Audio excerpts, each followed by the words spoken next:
We have CIA documents. It's all going to be in the archive that all of you can read. These are official documents, not contested. Their provenance is not in doubt. They opened the AARO office, AARO, at the Pentagon. But that office also was conducting all of its debriefings of the whistleblowers we brought in a skiff. The volume of information that's out there that we have versus the volume of disinformation, that's the mythology. And the dominant paradigm is the mythology.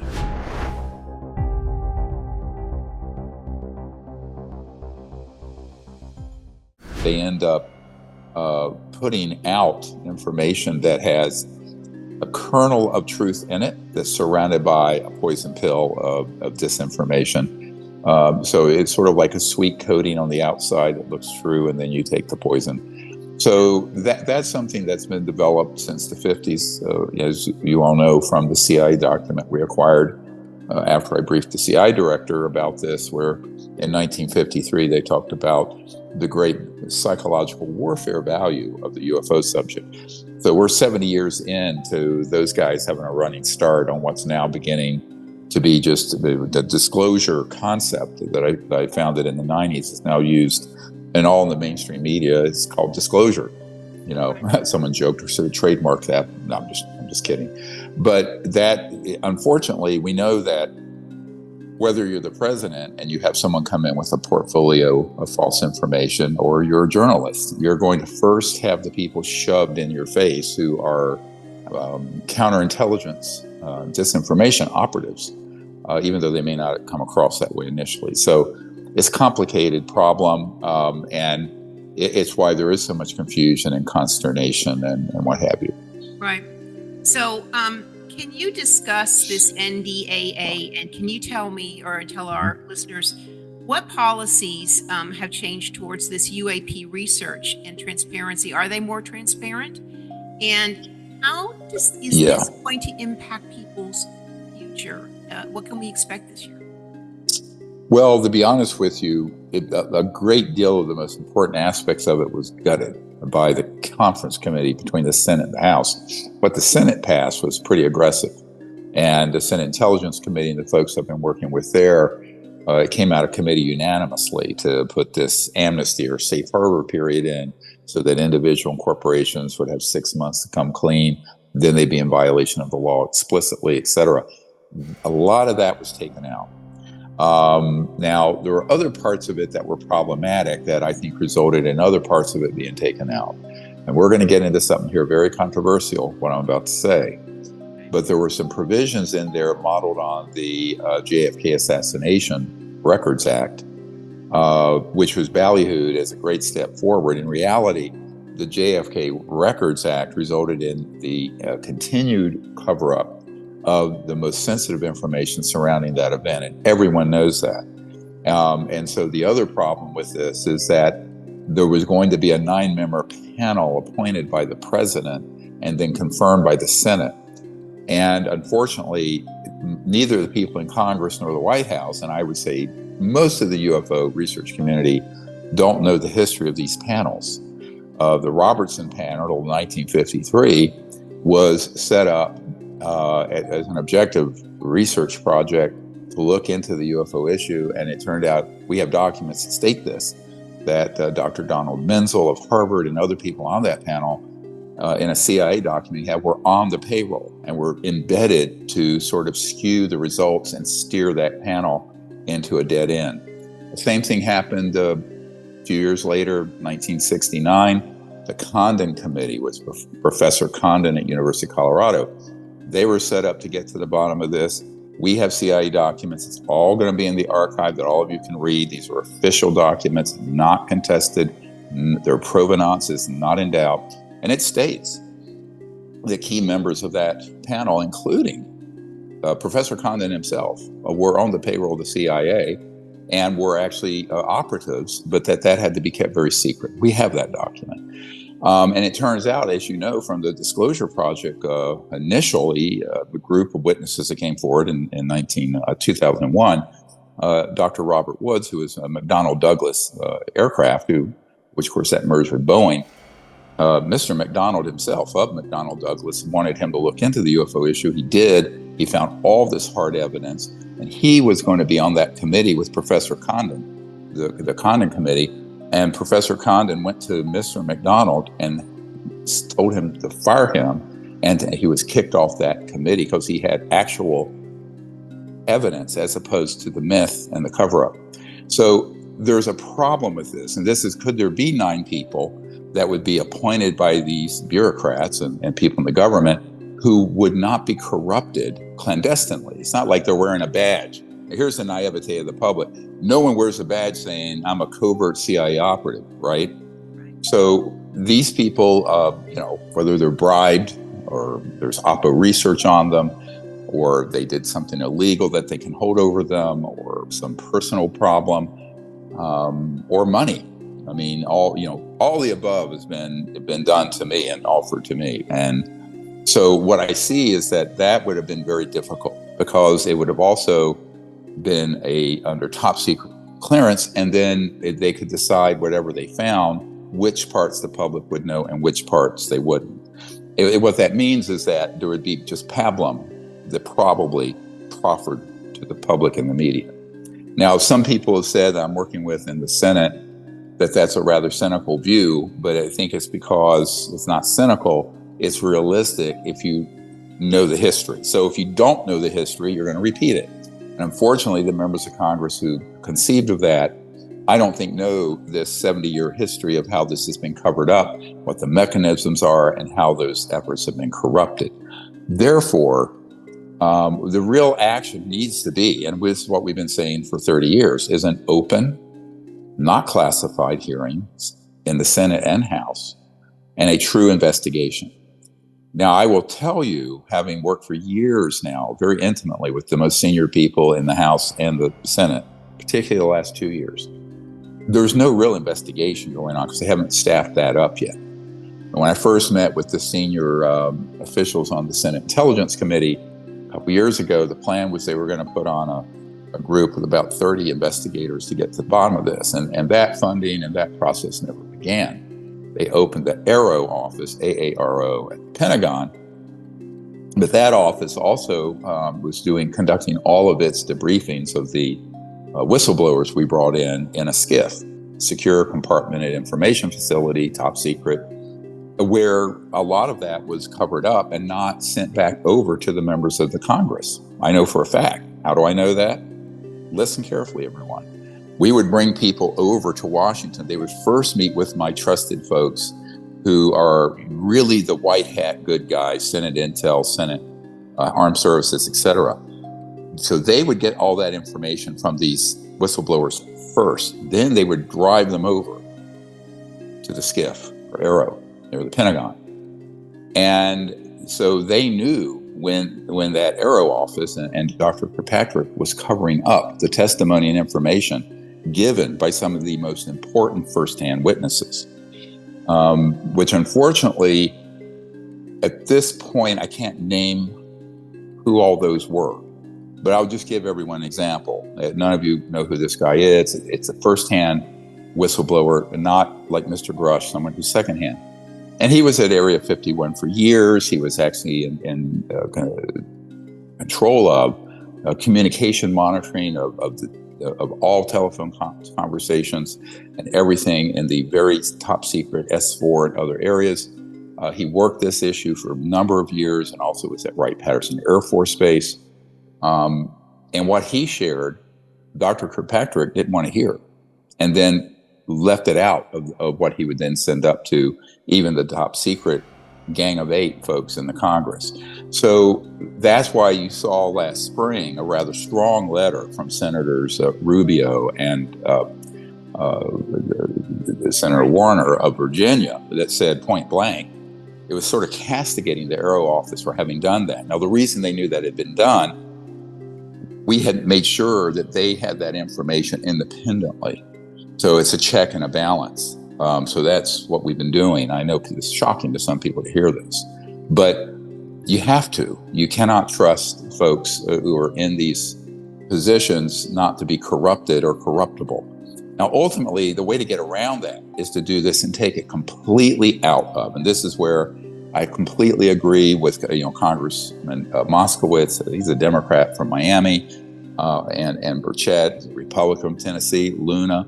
It's across the spectrum in the House oversight where they realize they need to have an open hearing and they need to have subpoena power.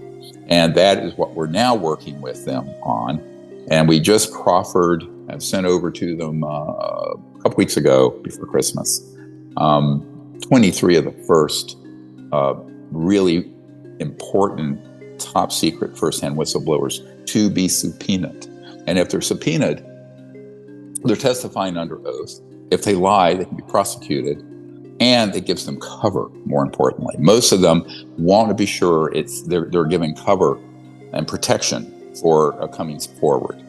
2 weeks ago, we had a brand new Lieutenant Colonel Air Force retired who was at a very important Air Force base and dealt directly with the pilots and the aircraft that are the man-made UFOs that, of course, right now you have an army of ufologists going up there telling people that didn't exist, right? That's the biggest part of the cover-up.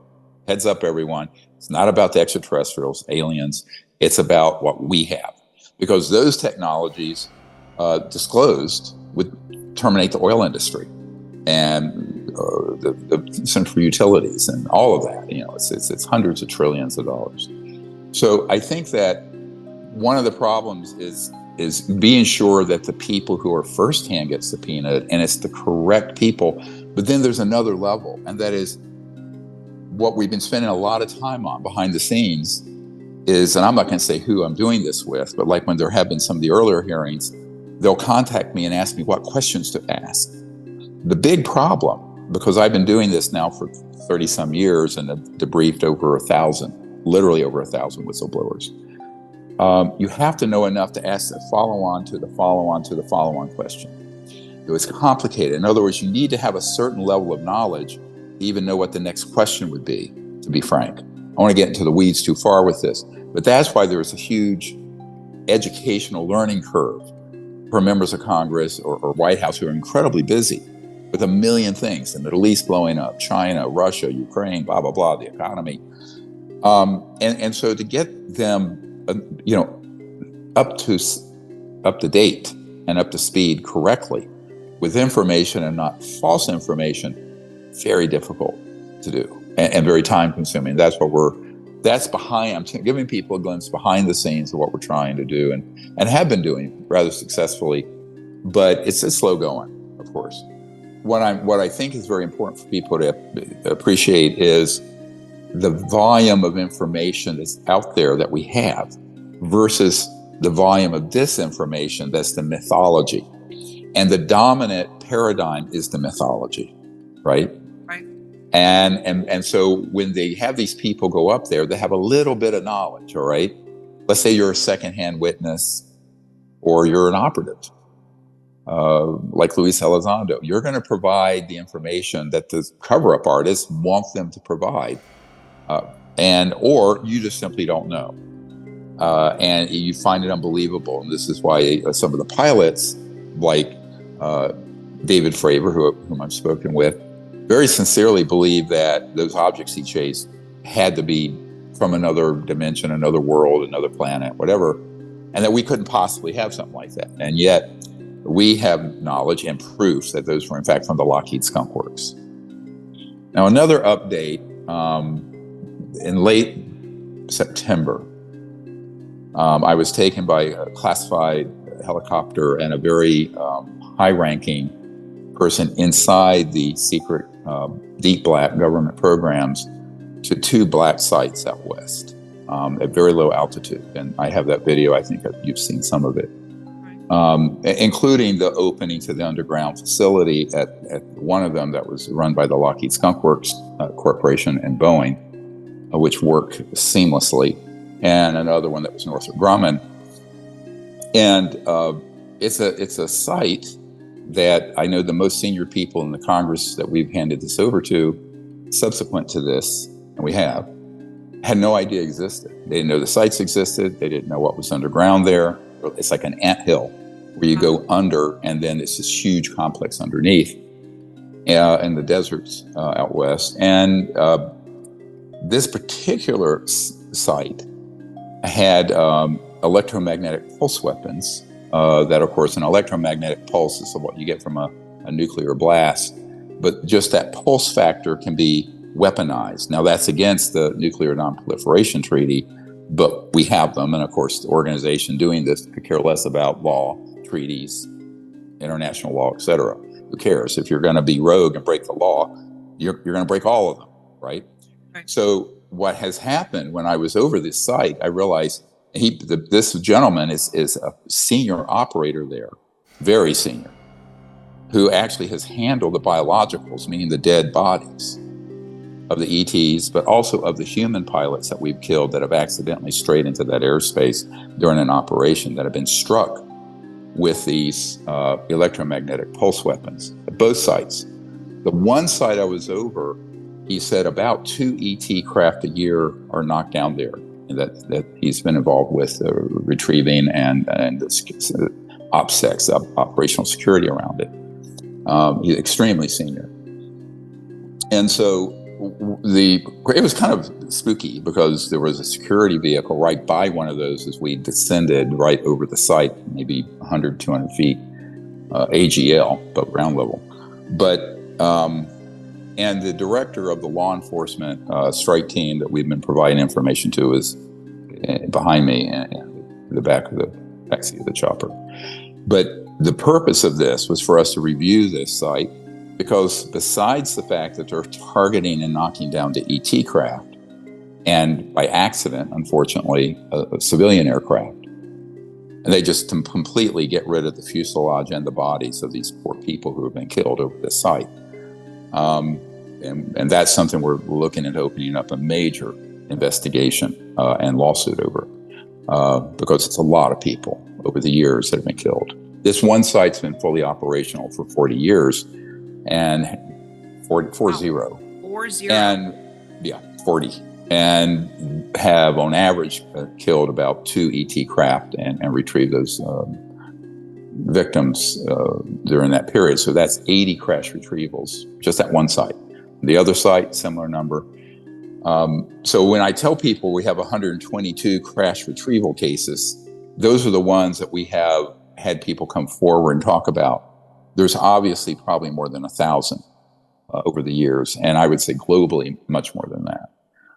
The other problem is that we found out that that same site, this operation, they have people who've been trained using very advanced technologies.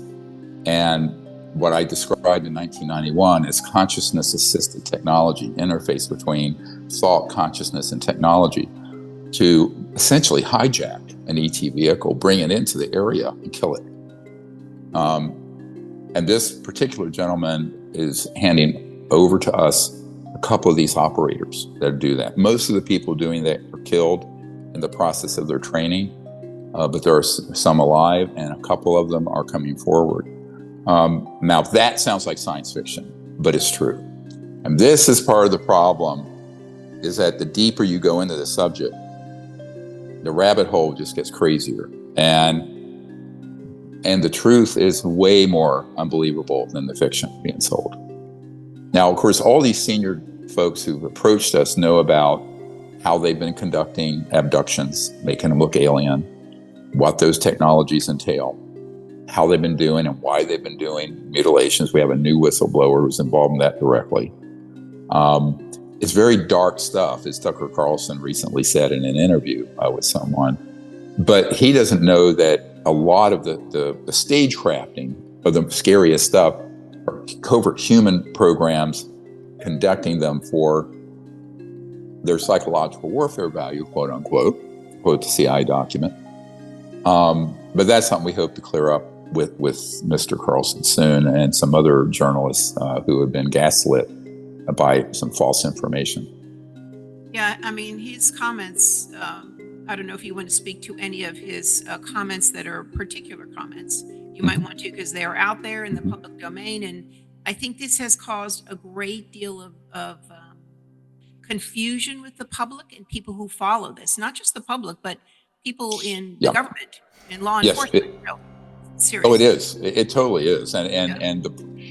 But that's the intention. Right. It's not to bring clarity. It's to bring confusion, to hide and obfuscate with false information and false narratives. But the stagecraft, the staging of these false events is so well done. Right. You have very advanced aircraft that are anti-gravity, that are human. You have very advanced technologies of things that look like an alien that aren't. And then on top of it, there's been this deliberate conflation and confusion around extraterrestrial and extra-dimensional. If you enjoyed this video, make sure to check out the next one right here on the Best of Dr. Stephen Greer.